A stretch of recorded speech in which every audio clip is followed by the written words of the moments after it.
Yung aircon ko sa kwarto ayaw nang gumana, bigla lang. I mean, umuugong pag i-on mo pero walang lumalabas na hangin. Ano kayang problema? Ito, halimbawa, buksan natin. So, naka-fan.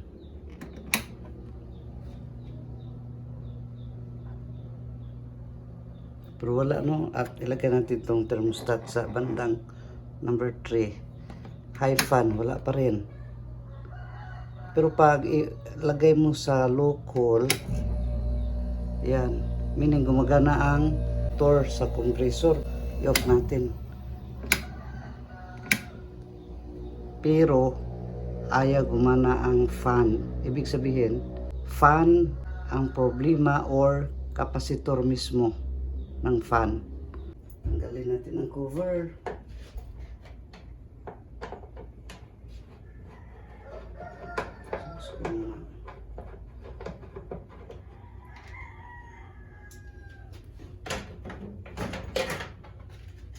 So, natanggal na ang cover. I-on natin itong itong fan. Tingnan natin yung fan sa loob kung umiikot ba or iikot ba. Ang dilim. Wala. Pero kung pihitin natin, baka iikot. So, i-off na natin ulit. Para maka-access tayo sa fan sa loob, tanggalin natin ito. Yan. Kita na yung fan. I-on natin ito. On. Walang response. I-high. Wala pa rin. Pero pag inikot mo ito, subukan natin ikutin. Ayan, kailangan pa itulak. Yan. Pag itulak, iikot siya pero mahina lang. So hindi na natin patagalin. Safe tayo. I-off natin itong kanyang circuit breaker. Then bunutin na rin natin ito. So subukan natin tanggalin itong ilalim nito.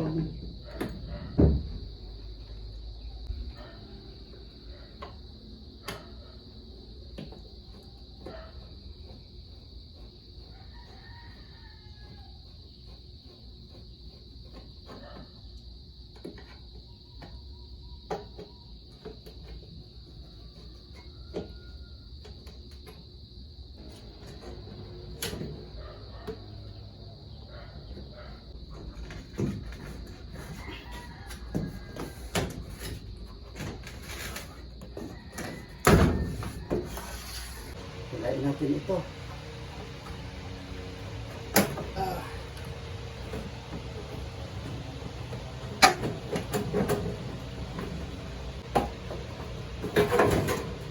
So dahil nag-isa lang tayo, di natin kaya tanggalin yung body ng aircon. Ito na lang, binaklas natin yung casing ba ng switch at saka capacitor. So yun yung capacitor na sa dulo. Hindi makita, kuha tayo ng flashlight. Okay, ginamitan natin ng flashlight. Yan yung capacitor para sa fan at sa compressor.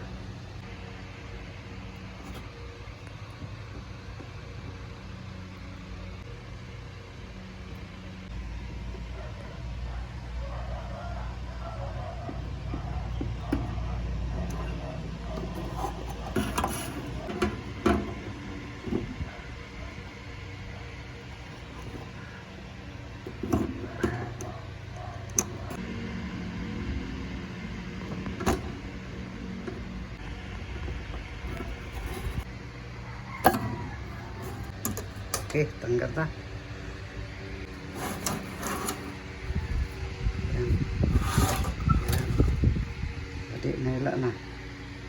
May access na tayo. So, nahila na natin. Na.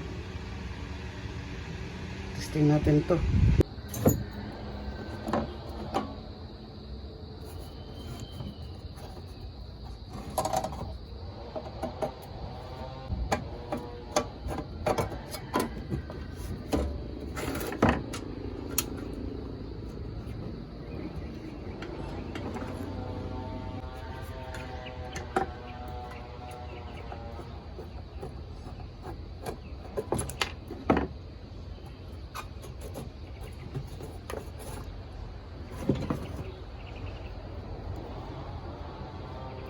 So ito yung titingnan natin, i-check natin kung okay pa ba. Discharge natin ang mga terminal, no, para hindi tayo makuryente.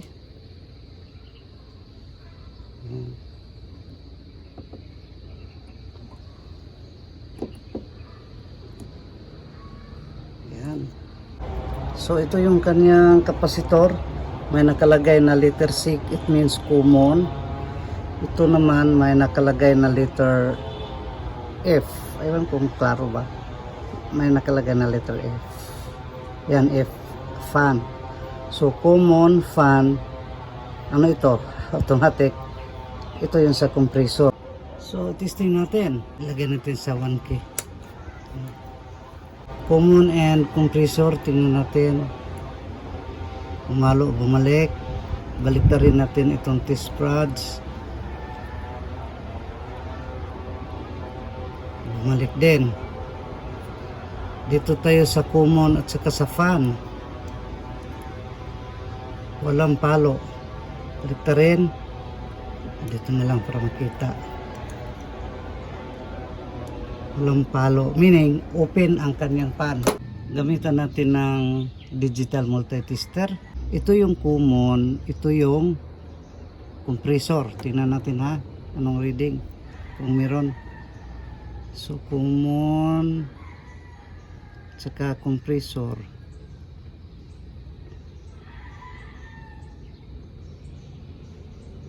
$24.66. How about common and fan? Ito yung fan, ito yung common and fan. Nung reading negligible 0.027. Wala. So na-confirm natin kung itong analog tester, fan and common is 0 ang reading, meaning open. Dito naman masyadong sensitive, 0.027, ganun na rin, parang 0 na rin. So kailangan natin itong papalitan. Ito yung bagong bili natin ng kapasitor. Sa BMC Ozami City natin ito nabili. Ang halaga nito ay 650 pesos. Naggasolina ko sa kutsi mula dito sa aking tinitirhan hanggang sa binilhan. Back and forth ay gumastos tayo ng 500 pesos. Magsibuano muna tayo. Bisaya magitane, binasayo na ko. 25 plus 2.7 microfarad. 25 microfarad para ni sa compressor, 2.7 microfarad para sa fan. Kanipod, numero diferensya. 25 microfarad, 2.5 microfarad fan, 25 sa compressor. Kana 2.7, kani 2.5. 2.7, gusto gamay lang yun. Kani ang daan. Okay. So, common and compressor.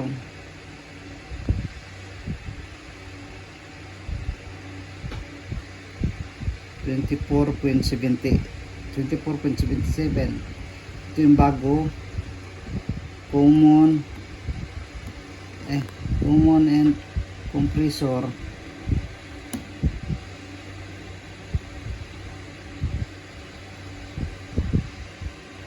$25.27. Okay. Common sa fan.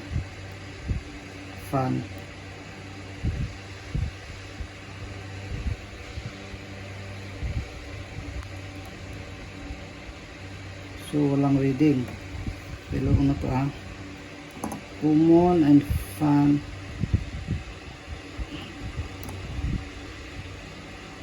0.004. Yung bago common and fan 2.79 microfarad. Bago, old.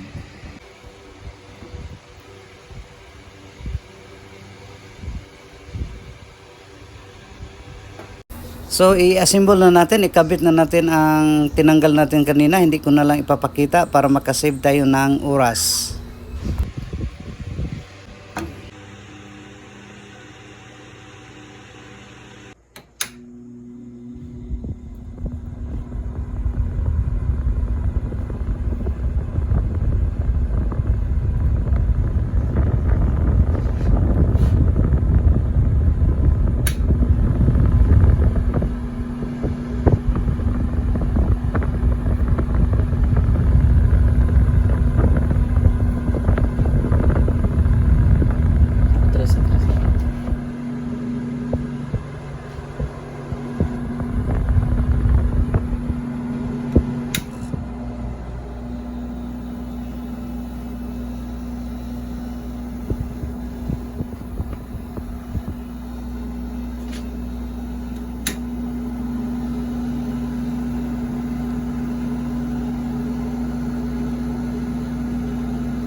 So, okay na. Thank you for watching. Maraming salamat. Daghang salamat kayo mga bay.